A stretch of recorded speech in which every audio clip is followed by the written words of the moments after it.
अस्सलामुअलैकुम। रजाओ पछी फरी पाछा आपणे आपणा अभ्यास तरफ आवी गया। याद होय तो आपणे चेप्टरनो लास्ट पॉइंट आवी गया छे। तो लास्ट पॉइंट ना अंदर आपणे ए जोवाना हता के संख्या रेखा उपर असमय संख्या केवी रीते दर्शावવું। तो अहींया एक एक्जाम्पल लीधेल छे वर्गमूळ मां 2। वर्गमूळ मां 2 ए संख्या रेखा उपर आपणे केवी रीते दर्शावशुं ए जोईशुं। तो आना माटे आपणे एक बेसिक पॉइंट जोई गયેલા હતા કે કાટકોણ ત્રિકોણ હોય તો કાટકોણ ત્રિકોણમાં પાયથાગોરસનો પ્રમેય આવડવો કમ્પલસરી હોય છે। એના અંદર પાયથાગોરસનો જે પ્રમેય હતો એ પ્રમેય હતો કર્ણનો વર્ગ એ બંને બાજુઓના વર્ગોના સરવાળા બરાબર હોય છે। હવે કર્ણ કોને કહેવાય તે પણ આપણે સમજાવી ગયેલા કે કાટખૂણાની સામેની જે બાજુ હોય એ કર્ણ દર્શાવે અને બાકીની બે બાજુ હોય એ નીચેની તરફ જે બાજુ હોય એને આપણે પાયો તરીકે ગણીએ અને જે ઉપરની તરફ હોય તેને આપણે વેધ તરીકે ગણીએ। એટલે બે બાજુ થઈ ગઈ અને કાટખૂણાની સામેની બાજુ જે આવે એને આપણે કર્ણ ગણીશું। કે આ બધું વસ્તુ આપણે સમજાવી ગયેલા સંખ્યા રેખા પર તટસ્થ સંખ્યા, ધન સંખ્યાઓ, ઋણ સંખ્યાઓ આ બધું આપણે દર્શાવી ગયેલા। તો હવે આપણે સ્ટાર્ટ કરીએ। તો વર્ગમૂળમાં 2 એ સમય સંખ્યા રેખા ઉપર કઈ રીતના દર્શાવીશું તે। तो एना माटे आपणे सौ प्रथम संख्या रेखा दोरवी पड़शे। तो एना माटे तमने जोईशे मापपट्टी, पડીકર, पेन्सिल, रबर आटली वस्तु बधी बधा पासे होवी जोईए। तो मापपट्टीनी मददथी कोईपण माप वगर एटले आ आपणे संख्या रेखा दोरीशुं ए माप वगरनी दोरीशुं। बंने तरफ तीर दर्शावी दईशुं। ज्यारे बंने तरफ तीर होय तो तेने आपणे शुं कहीशुं रेखा अने फक्त आ प्रमाणे होय तो एने कहीशुं रेखाखंड। ज्यारे फक्त आ प्रमाणेनी आडी લીટી આપેલી હોય તો આ આડી લીટીનું નામ થશે રેખાખંડ। પરંતુ જ્યારે એના બંને છેડે આપણે તીર દર્શાવી દઈએ તો આ બની જશે રેખા। ઓકે, તો પહેલા સંખ્યા રેખા ઉપર અસમય સંખ્યા દર્શાવવા માટે સૌપ્રથમ આપણે સંખ્યા રેખા એટલે કે રેખા દોરીશું। ચાલો રેખા દોરી લીધી। હવે રેખા ઉપર કોઈ પણ બિંદુએ હું O બિંદુ લઈ લઉં છું। તમે કોઈ પણ જગ્યાએ લઈ શકો છો। હું અહીંયા O બિંદુ લઉં છું, બરાબર। પોઈન્ટ કરી દીધો અને પોઈન્ટ કરીને નીચે O બિંદુ લખી દીધું। હવે માપપટ્ટી લેવાની। માપપટ્ટી લઈને જ્યાં આપણે પોઈન્ટ મૂકીને O બિંદુ લખ્યું છે ત્યાં આપણા માપપટ્ટીના સ્કેલનો 0 મૂકી દેવાનો। ઓકે, અને ત્યાંથી 2 સેન્ટીમીટર પર એક આપણે પોઈન્ટ દોરીશું। 2 તમારે જેટલા લેવા હોય તેટલા, 2 લેવા હોય, 3 લેવા હોય। ચાલો અહીંયા હું 3 લઉં છું। 3 સેન્ટીમીટરે એક પોઈન્ટ મૂકી દીધો અને ત્યાં નામ લખી દીધું A બિંદુ। ક્લિયર? શું કર્યું? પહેલા સંખ્યા રેખા દોરી। સંખ્યા રેખા ઉપર કોઈ પણ એક બિંદુ પર મેં પોઈન્ટ મૂકી દીધો અને ત્યાં નામ લખી દીધું બિંદુ O। ओके, ત્યારબાદ માપપટ્ટી લીધી। માપપટ્ટી લઈ અને જ્યાં આપણે O બિંદુ લીધું હતું ત્યાં માપપટ્ટીનો 0 મૂકી દીધો અને 3 સેન્ટીમીટર જ્યાં હોય છે ત્યાં એક બીજો પોઈન્ટ મૂકી દીધો અને આ માપ થઈ ગયું 0 થી 3 સેન્ટીમીટરનું। આ 3 સેન્ટીમીટર છે એને હું 1 એકમ તરીકે લઉં, બરાબર। એટલે અહીંયા હું લખી દઈશ 1, કારણ કે જે આ 3 સેન્ટીમીટરનું જે મેં માપ લીધું છે એ 3 સેન્ટીમીટરને મેં 1 એકમ તરીકે ગણું છું। એટલા માટે 0 થી 1 જે માપ 3 સેન્ટીમીટરનું છે એની જગ્યાએ નીચે લખી દીધું 1 એકમ। ખ્યાલ આવી ગયો? એટલે 1 એકમ તરીકેનું માપ મેં અહીંયા લીધું છે 3 સેન્ટીમીટર। તમે કોઈ પણ માપ લઈ શકો, 2 સેન્ટીમીટર લઈ શકો, 2.5 લઈ શકો, 3 લઈ શકો, 3.5 લઈ શકો। અહીંયા મેં લીધું છે 3 સેન્ટીમીટર। ઓકે, ચાલો 1 સેન્ટીમીટર પર લેવાય, પરંતુ એ આપણી જે આકૃતિ છે એકદમ નાની થઈ જાય એટલા માટે આપણે 1 સેન્ટીમીટર નથી લેતા, 2 થી લઈએ છીએ। 2 સેન્ટીમીટર, 3 સેન્ટીમીટર અને અહીંયા મેં 3 સેન્ટીમીટર બરાબર 1 એકમ લીધું છે। ચાલો આગળ હવે શું કરીશું? જ્યાં OA છે OA ને લંબ દોરીશું। 1 એકમ લંબ દોરીશ। હવે લંબનો મતલબ શું થાય કે બંને વચ્ચે કાટખૂણો બનવો જોઈએ તો જ એ લંબ ગણાય। લંબ શબ્દ આવી જાય એનો મતલબ કે 90 અંશનો ખૂણો બનાવે છે। જે શબ્દ લંબ આવે એનો મતલબ એવો સમજી લેવાનું કે ત્યાં જે ખૂણો બને છે એ ખૂણો કેટલા અંશનો બને છે 90 અંશનો બને છે ઓકે તો હું શું કરીશ આ જે બિંદુ એ છે એ બિંદુ પર આમ માપપટ્ટી એકદમ સીધી મૂકી દઈશું કે જેથી આપણો ખૂણો કેટલા અંશનો બને 90 અંશનો બને ચાલો તો અહીંયા 0 થી 3 સેન્ટીમીટર નું માપ લઈ લઈશ કારણ કે એક એકમ તરીકે મેં 3 સેન્ટીમીટર લીધી છે એટલા માટે તો 0 થી 3 સેન્ટીમીટર નું માપ લઈ લીધું ચાલો અહીંયા નામ આપી દીધું બિંદુ બી અહીંયા એ લીધો છે એટલા માટે અહીંયા લઈ લીધો બિંદુ બી હવે આ પણ કેટલા એકમ થશે એક એકમ થશે કારણ કે એક એકમ તરીકે માપ કેટલું લીધું છે મેં 3 સેન્ટીમીટર લીધું છે ઓકે હવે બિંદુ ઓ અને બિંદુ બી આ બંનેને જોડી દો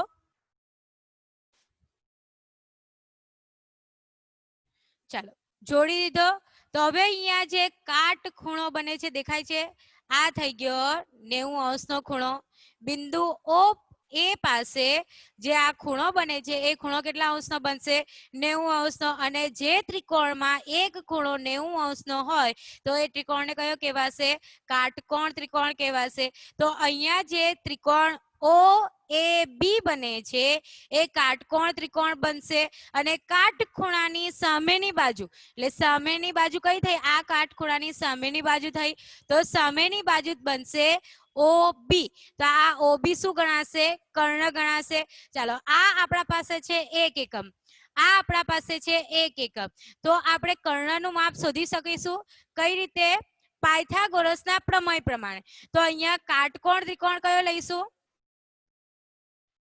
કાટકોણ ત્રિકોણ ઓ એ બી માં કાટકોણ ત્રિકોણ ઓ એ બી માં પાયથાગોરસનો પ્રમેય લગાવીએ તો પાયથાગોરસનો પ્રમેય શું આવશે કર્ણનો વર્ગ એ બાકીની બે બાજુઓના વર્ગોના સરવાળા બરાબર હોય છે ચાલો કર્ણનો વર્ગ એટલે કે કાટખૂણાની સામેની બાજુ એ આપણી બનશે કર્ણ તો અહીંયા કર્ણ બની ઓબી તો ઓબી નો વર્ગ બરાબર બંને બાજુઓના વર્ગોનો સરવાળો બંને બાજુમાં કઈ કઈ બાજુ આવશે ઓ એ અને બીજી બાજુ આવશે એ બી તો અહીંયા એક બાજુ થશે ઓ એ નો વર્ગ બંનેનો સરવાળો કીધેલો છે સરવાળો એટલે વચ્ચે શાનું ચિહ્ન આવશે વત્તાનું બીજી બાજુ છે એ બી નો વર્ગ ઓકે કર્ણનો વર્ગ બરાબર બંને બાજુઓના વર્ગોનો સરવાળો આ થઈ ગયો આપણો પાયથાગોરસનો પ્રમેય લગાવી દીધો ચાલો આપણે કોનું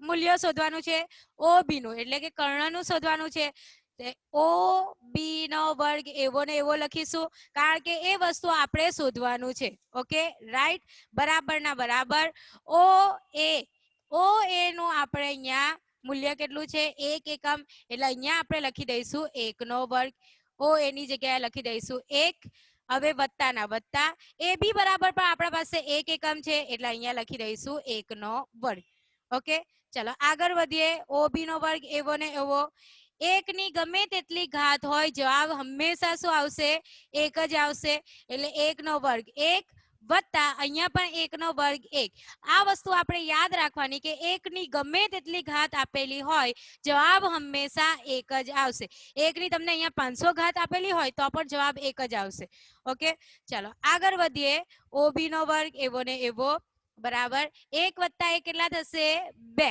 હવે મારે ફક્ત ઓબી નો જ આપણે મૂલ્ય જોઈએ અહીંયા તો ઓબી નો વર્ગ છે તો વર્ગ કાઢવા માટે બંને બાજુ શું લગાવવું પડશે વર્ગમૂળ વર્ગ કાઢવા માટે બંને તરફ વર્ગમૂળ લગાડવું પડશે એટલે અહીંયા ઓબી નો જે આપણો વર્ગ છે તેને આપણે કના અંદર મૂકી દઈશું વર્ગમૂળમાં ક્લિયર બરાબર ના બરાબર અને આ તરફ પર વર્ગમૂળમાં 2 વર્ગ અને અહીંયા વર્ગમૂળ બંને ઉડી જાય એટલે શું બચે ફક્ત અને ફક્ત ઓબી એટલે અહીંયા ઓબી બરાબર થયા વર્ગમૂળમાં 2 એટલે અહીંયા એનો મતલબ આ જે કર્ણ છે એ કર્ણનું માપ મને કેટલું મળ્યું વર્ગમૂળમાં 2 ખ્યાલ આવ્યો ફરી એકવાર જોઈ લઈએ કાટકોણ ત્રિકોણ અહીંયા કયો છે ઓ એ બી માં તો કાટકોણ ત્રિકોણ ઓ એ બી ના અંદર પાયથાગોરસનો પ્રમેય લગાવીએ તો પાયથાગોરસનો પ્રમેય છે કર્ણનો વર્ગ એ બંને બાજુઓના વર્ગોના સરવાળા બરાબર હોય છે.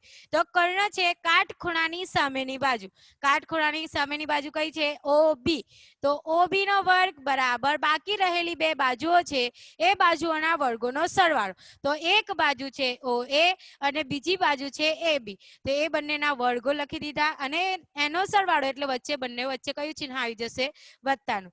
ઓબી નો વર્ગ અહીંયા ઓબી આપણે શોધવાનો છે એટલે આ તો બેઠું જેવું લખવું પડશે બરાબર ના બરાબર. ઓ એ બરાબર 1 એકમ છે એટલે ઓ એ ની જગ્યાએ 1 લખી દીધા વત્તાના વત્તા.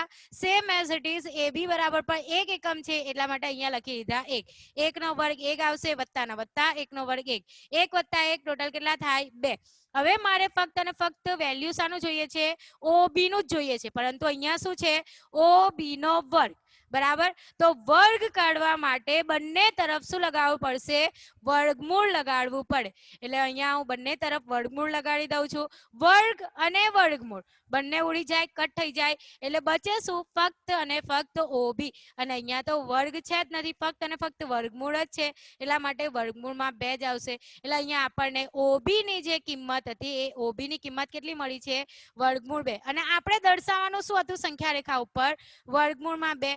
તો હવે આપણે પડીકળ લઈશું અને પડીકળ લઈ અને જે આપણો અણીવાળો ભાગ છે એ અણીવાળો ભાગ બિંદુ ઓ પર મૂકીશું. ઓકે, અને ત્યાંથી આપણે પડીકળ ખોલીશું અને જે પેન્સિલ વાળો ભાગ છે એ બિંદુ બી પર લાવીશું બરાબર. આ થઈ ગયું આપણા પાસે માપ વર્ગમૂળ 2. હવે આપણે બિંદુ બી થી ચાપ દોરીશું સંખ્યા રેખા પર આ પ્રમાણે. આ માપ હતું આપણા પાસે વર્ગમૂળ 2, આટલું માપ જે હતું એ વર્ગમૂળ 2 હતું એટલે આપણે પડીકળ લઈ અને જે અણીવાળો ભાગ છે એ બિંદુ ઓ પર મૂકી દઈશું અને પેન્સિલ વાળો ભાગ એ બિંદુ બી પર, એટલે કે આપણે માપ લીધું ઓબી જેટલું અને ઓબી નું માપ છે વર્ગમૂળ 2. હવે એક ચાપ દોરીશું બિંદુ બી થી સંખ્યા રેખા ઉપર દોરી દીધું. હવે સંખ્યા રેખા ઉપર આ જે ચાપ જે બિંદુને છેદે એ બિંદુ પર આપણું માપ થયું વર્ગમૂળ 2. દર્શાવી દીધા સંખ્યા રેખા ઉપર વર્ગમૂળ 2. ખ્યાલ આવી ગયો. ફરી એકવાર આખું આપણે જોઈ લઈએ છીએ. સંખ્યા રેખા ઉપર અસમય સંખ્યા વર્ગમૂળ 2 દર્શાવો. વર્ગમૂળ 2 અસમય સંખ્યા દર્શાવવા માટે પહેલા આપણે શું કરીશું સંખ્યા રેખા દોરીશું. આ સંખ્યા રેખા જે આપણે દોરીએ છીએ એનું કોઈ માપ લેવાનું નથી, આપણને જે ઈચ્છા થાય એ માપની સંખ્યા રેખા દોરીશું. કોઈ પણ બિંદુ એ બિંદુ ઓ લઈ લઈશું. તમે અહીંયા કોઈ પણ નામ આપી શકો, એક્સ વાય ઝેડ કોઈ પણ નામ આપી શકો. હું અહીંયા નામ આપું છું બિંદુ ઓ. ત્યારબાદ હું 1 એકમ તરીકે 3 સેન્ટીમીટર લઉં છું. આ માપ પણ તમે ધારો તે પ્રમાણે લઈ શકો. 2 સેન્ટીમીટર લઈ શકો, 2.5 સેન્ટીમીટર લઈ શકો, 3, 3.5, 4 ગમે તેટલું માપ તમે લઈ શકો બરાબર. આપણે માપ એવું ડિસાઈડ કરવાનું કે આપણી જે સંખ્યા રેખા પર જે આપણે આકૃતિ દોરીએ છીએ એ ઘણી મોટી ના થઈ જાય કે ઘણી નાની ના થઈ જાય. આપણે જે આકૃતિ દેખાય એ વ્યવસ્થિત દેખાવી જોઈએ બરાબર. એટલે એ રીતે આપણે માપ લેવાનું. તો હું 1 એકમ તરીકે માપ લઉં છું 3 સેન્ટીમીટર. તો માપ પટ્ટી લીધી, માપ પટ્ટી લઈ અને જે બિંદુ ઓ છે ત્યાં 0 મૂકી દીધા અને 3 સેન્ટીમીટર પર એક પોઈન્ટ દોરી દીધો, ત્યાં બિંદુ એ નામ લખી દીધું બરાબર અને ઓ એ ને માપ લખી દીધું 1 એકમ. હવે લંબ દોરવાનો છે. લંબ શબ્દ આવે એટલે યાદ રાખવાનું કે જે ખૂણો બને છે એ ખૂણો હંમેશા કેટલા અંશનો બને 90 અંશનો 90 અંશનો બનતો હોવો જોઈએ અને 90 અંશનો કેવો હોય આ પ્રમાણે બરાબર. ઓકે, તો આપણે માપ પટ્ટી લેવાનું અને માપ પટ્ટીને આ જે આડી લીટી છે એના પર એકદમ સીધી આવે એ પ્રમાણેનું ગોઠવી દેવાનું અને 3 સેન્ટીમીટરની એક લીટી દોરી દેવાની અને એને નામ બિંદુ આપી દેવાનું બિંદુ બી અને અહીંયા લખી દેવાનું 1 એકમ. ઓકે, ત્યારબાદ બિંદુ ઓ અને બિંદુ બી ને જોડી દો. બંનેને જોડી દેશો ત્યારબાદ આપણે પાયથાગોરસનો આ જે કાટકોણ ત્રિકોણ બને એ કાટકોણ ત્રિકોણમાં પાયથાગોરસનો પ્રમેય લગાડવાનો. આ સમજાવવા માટે મેં આટલું બધું લાંબુ લખ્યું છે બરાબર. તમારે આટલું બધું લાંબુ લખવાની જરૂર નથી, મેં સમજાવવા માટે તમને લખ્યું છે. તમે 2-3 લીટીના અંદર પૂરું કરી દો તો પણ ચાલશે. ઓકે, તો આપણે OB નું માપ શોધ્યું વર્ગમૂળ 2. ત્યારબાદ પરિકર લીધું, પરિકરથી અણીવાળો ભાગ આપણે બિંદુ O પર મૂક્યો. ઇન શોર્ટ કેવું હોય તો મેં OB જેટલું માપ લઈ અને સંખ્યા રેખા ઉપર ચાપ દોરી અને જે છેદ બિંદુ છે એ છેદ બિંદુને જે છેદ બિંદુ મળશે એ તમારું માપ મળશે વર્ગમૂળ 2. ક્લિયર? ચાલો બીજું એક એક્ઝામ્પલ લઈએ. સંખ્યા રેખા ઉપર વર્ગમૂળ 3 અસમય સંખ્યા દર્શાવો. ચાલો અહીંયા કઈ સંખ્યા આપેલી છે? વર્ગમૂળ 3. ચાલો ફરી પાછા સ્ટાર્ટ કરીએ. પહેલું ક્યાંથી સ્ટાર્ટ કરીશું?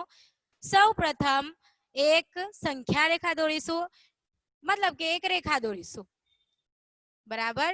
ચાલો રેખા દોરી દીધી. રેખા માટે બંને તરફ તીર આવું કમ્પલસરી છે તો જ એને રેખા કહેવાય, નહીં તો રેખાખંડ કહેવાશે. જો એક તરફનું તીર ના દોરો તો આ થઈ જશે રેખા, સોરી કિરણ. શું થઈ જશે? કિરણ. બંને તરફ આ પ્રકારના તીર હોવા જરૂરી છે તો જ ગણાશે રેખા. ઓકે, ચાલો અહીંયા હું પોઈન્ટ સિલેક્ટ કરી દઉં છું, કોઈ એક બિંદુ નિશ્ચિત કરી દઉં છું અને ત્યાં નામ આપી દઉં છું બિંદુ O. બરાબર? અહીંયા પર હું 1 એકમ તરીકે 3 સેન્ટીમીટર લઉં છું. 1 એકમ તરીકે કેટલા લઉં છું? 3 સેન્ટીમીટર લઉં છું. ચાલો ફરી પાછા માપપટ્ટી લો. માપપટ્ટીથી જે બિંદુ O લખ્યું હતું ત્યાં 0 મૂકી દો. 0 આવે એ પ્રમાણે માપપટ્ટી ગોઠવી દો અને 3 સેન્ટીમીટર થઈ ગયું. ત્યાં આપી દઈએ બિંદુ A. અહીંયા લખી દઈએ 1 એકમ. ઓકે, ચાલો હવે લંબ દોરીશું. બિંદુ A ઉપર લંબ દોરીશું. ચાલો 1 એકમ જ દોરવાનું છે અને 1 એકમ તરીકે મેં 3 સેન્ટીમીટર લીધા છે એટલે 0 થી 3 સેન્ટીમીટર નું માપ લઈ લીધું. બરાબર?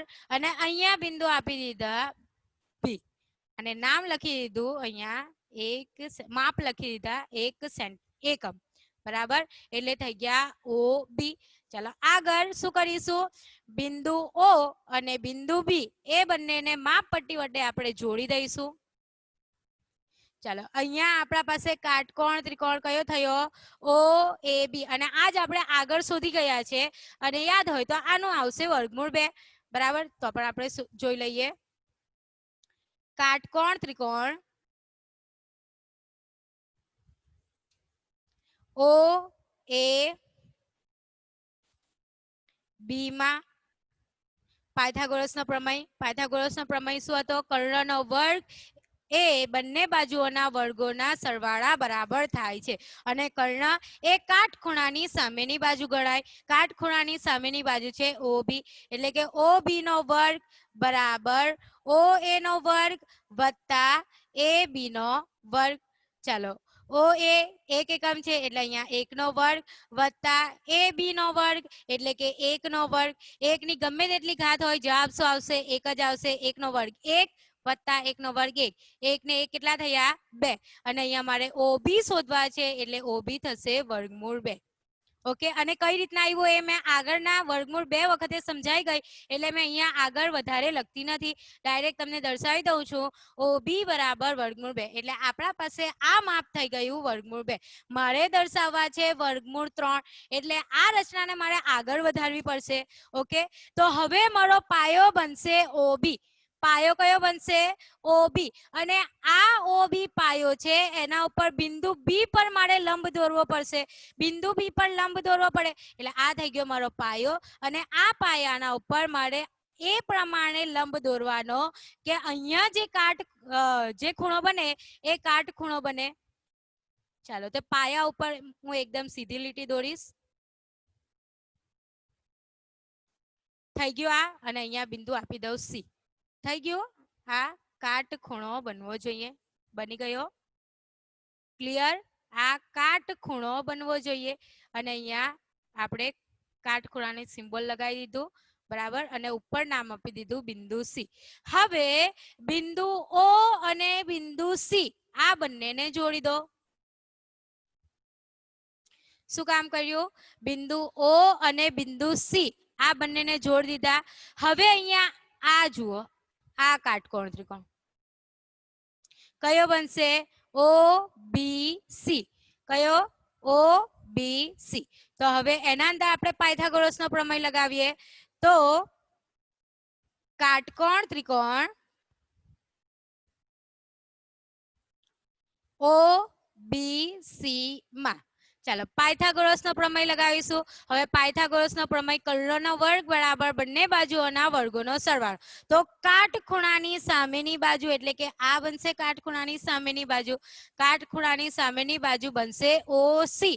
એટલે અહીંયા બનશે ઓસી નો વર્ગ બરાબર બંને બાજુઓ બચે છે કઈ બચશે ઓબી અને બીસી. એટલે અહીંયા આવશે ઓબી નો વર્ગ વત્તા બીસી નો વર્ગ. ચાલો ઓબી બરાબર શું હતા વર્ગમૂળ 2. ઓબી બરાબર હતા વર્ગમૂળ 2. એટલે અહીંયા ઓબી ની જગ્યા પર આપણે લખી દઈશું વર્ગમૂળ 2 નો વર્ગ વત્તા ના વત્તા બીસી બરાબર અહીંયા તો આપણે 3 સેન્ટીમીટર આગળ લીધા એનો મતલબ કે 1 એકમ થયો. આપણે જે બિંદુ બી ઉપર હતો એ બિંદુ બી પર જે લંબ દોર્યો એ લંબનું માપ કેટલું હતું 1 એકમ એટલે કે 0 થી 3 સેન્ટીમીટર નું માપ લીધું જેને આપણે 1 એકમ તરીકે અહીંયા દર્શાવેલ છે. એટલે અહીંયા 1 એકમ લખી દીધા.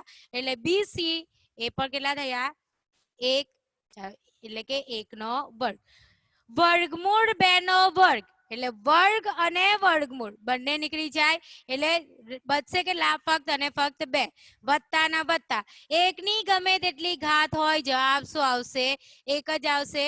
2 વત્તા 1 ટોટલ કેટલા થશે 3. અહીંયા ઓસી નો વર્ગ છે. હવે વર્ગ કાઢવો હોય તો બંને બાજુ શું કરવું પડશે વર્ગમૂળ કરવું પડે. એટલે અહીંયા બચશે ઓસી બરાબર વર્ગમૂળ 3. ચાલો મળી ગયા ઓસી બરાબર વર્ગમૂળ 3. એટલે અહીંયા આપણું જે ઓસી છે કર્ણ જે છે ઓસી એનું માપ મળ્યું વર્ગમૂળ 3. રાઈટ. ચાલો હવે શું કરીશું પડીકળ લઈશું. પડીકળથી હવે માપ આપણે કેટલું લઈશું ઓસી જેટલું કારણ કે ઓસી નું માપ છે વર્ગમૂળ 3 અને મારે દર્શાવવાનું છે સંખ્યા રેખા ઉપર વર્ગમૂળ 3 એટલે માટે જે વર્ગમૂળ 3 વાળું માપ છે તેને જ આપણે લઈશું. તો પડીકળ લઈશું એનો અણીવાળો ભાગ બિંદુ ઓ પર મૂકીશું અને આપણે પડીકળ ખોલીશું ક્યાં સુધી બિંદુ સી સુધી. એટલે કે માપ મેં કેટલું લીધું ઓસી જેટલું માપ લીધું બરાબર. હવે ચાપ દોરીશું ક્યાં સંખ્યા રેખા ઉપર. ચાલો રાઈટ શું કર્યું ઓસી જેટલું માપ લઈ અને એક ચાપ દોરી સંખ્યા રેખા ઉપર અને આ જે સંખ્યા રેખા ઉપર એક ચાપ દોરી આ ચાપ એ સંખ્યા રેખાને જ્યાં છેદે એ છેદ બિંદુ બનશે વર્ગમૂળ 3. આ જે છેદ બિંદુ છે ત્યાં આપણે શું લખી દેવાનું વર્ગમૂળ 3 દર્શાવી દીધું. તો આ થઈ ગયું સંખ્યા રેખા ઉપર વર્ગમૂળ 3 દર્શાવવું. ઓકે ફરી એકવાર આપણે જોઈ જઈએ શું કરેલું વર્ગમૂળ 3 દર્શાવવા માટે પહેલું કામ આપણે સંખ્યા રેખા દોરેલું. સંખ્યા રેખા ઉપર કોઈ પણ એક બિંદુએ બિંદુ ઓ નામ આપી દીધું. હવે એક એકમ આપણે કેટલા સેન્ટીમીટર લેવાનું છે એ પહેલા આપણે ડિસાઈડ કરી લેવાનું. પછી આ માપ બદલાવું જોઈએ નહીં. એવું નહીં કે તમે અહીંયા એક એકમ તરીકે 3 સેન્ટીમીટર લો પછી અહીંયા 2 સેન્ટીમીટર લો પછી અહીંયા 1 સેન્ટીમીટર લો આ ચાલે નહીં. તમે એક માપ જે એક એકમ તરીકે ફિક્સ કરી દો એ બદલાવું જોઈએ નહીં. અહીંયા એક એકમ તરીકે મેં ફિક્સ કરેલા છે 3 સેન્ટીમીટર. તો આ જે માપ છે એ કેટલાનું હોવું જોઈએ 3 સેન્ટીમીટરનું. આ પણ 3 સેન્ટીમીટરનું આગળ જે આપણે કરીએ એ પણ 3 સેન્ટીમીટરનું. ઓકે તો પહેલું કામ આપણે શું કરવાનું એક એકમ તરીકે તમે કેટલા સેન્ટીમીટર લેવા માંગો છો એ પહેલા ફિક્સ કરી દો. તો હું અહીંયા એક એકમ તરીકે 3 સેન્ટીમીટર લઉં છું એટલે એ ફિક્સ થઈ ગયું. હવે બિંદુ ઓ જે છે તેના પર માપ પટ્ટી મૂકો. માપ પટ્ટી પર 0 જે છે તે અહીંયા મૂકી દો અને ત્યાંથી 3 સેન્ટીમીટર જેટલું એક જ્યાં બિંદુ આવે છે ત્યાં બિંદુ નામ આપી દો બિંદુ એ. ત્યારબાદ બિંદુ એ પર લંબ દોરો એને નામ આપો બિંદુ બી. એ બી એક એકમ થયું આ એક એકમ થયું અને બિંદુ ઓ અને બિંદુ બી ને જોડી દો અને પાયથાગોરસ પ્રમાણે ઓ બી નું કિંમત શોધો એની વેલ્યુ શોધો એ મળી વર્ગમૂળ 2 બરાબર. આપણે શોધવાનું છે વર્ગમૂળ 3 એટલે આપણે ફરી પાછા આગળ જઈશું. હવે આ બનશે આપણો પાયો. જે પહેલા કાટકોણ ત્રિકોણનો કર્ણ હોય એ આપણો પાયો બનશે અને એના ઉપર આપણે જે લંબ દોરીશું એ લંબ પાયો અને આ જે લંબ દોરીએ એના વચ્ચે જે બનતો ખૂણો છે એ 90 અંશનો બનતો હોવો જોઈએ એ યાદ રાખવાનું બરાબર. તો આ 90 અંશનો ખૂણો બની ગયો અને ત્યારબાદ બિંદુ સી અને બિંદુ ઓ ને જોડી દો. ત્યારબાદ આ ત્રિકોણ OBC ના અંદર પાયથાગોરસનો પ્રમેય લગાડો અને કર્ણ ઓસી નું કિંમત શોધો અને એ જે કિંમત મળે અહીંયા વર્ગમૂળ 3 આપણને શોધવા માટે કીધેલું હતું અને અહીંયા કિંમત મળી ગઈ વર્ગમૂળ 3 એટલે પરિકરની મદદથી ઓસી જેટલું માપ લઈ તેને સંખ્યા રેખા ઉપર એક ચાપ દોરો અને એ ચાપ સંખ્યા રેખાને જ્યાં છેદે એ છેદ બિંદુ બનશે આપણું વર્ગમૂળ 3 ક્લિયર ચાલો ફરી આજો આપણે એક એક્ઝામ્પલ ચાલો આ જ પ્રમાણે એક બીજું પણ છે વર્ગમૂળ 5 એ તમે જાતે ટ્રાય કરજો બરાબર આ જ પ્રમાણે આગળ વધારતા જવાનું આ વર્ગમૂળ 3 છે એટલે બિંદુ સી પર તમે આ પ્રમાણે એક આગળ વધશો એક એકમ તરીકે એટલે એ ઉપર જશે ત્યારબાદ ઓ ડી ને જોડ દેજો એટલે એ વર્ગમૂળ 4 આવશે આપણે જોઈએ વર્ગમૂળ 5 એટલે ફરી પાછું એક બિંદુ આગળ જશો પછી આ પ્રમાણે બરાબર એટલે એ પ્રમાણે તમારો બનશે આખો એક કુંતલ બનશે વર્ગમૂળ 5 નું આ તમારે જાતે ટ્રાય કરવાનું છે અને મને મોકલવાનું છે બરાબર અને આ સાથે આપણો જે ચેપ્ટર છે એ ચેપ્ટર પહેલો પૂરો થાય છે આખા ચેપ્ટરમાં કોઈ પણ પ્રકારનું કન્ફ્યુઝન હોય તો તમે મને પૂછી શકો છો જે કોઈ દાખલામાં સ્પેશિયલ ખબર ના પડી હોય એ પણ તમે મને પૂછી શકો છો આગળ આપણે 15મું ચેપ્ટર સંભાવના સ્ટાર્ટ કરીશું ઓકે અલ્લાહ હાફિઝ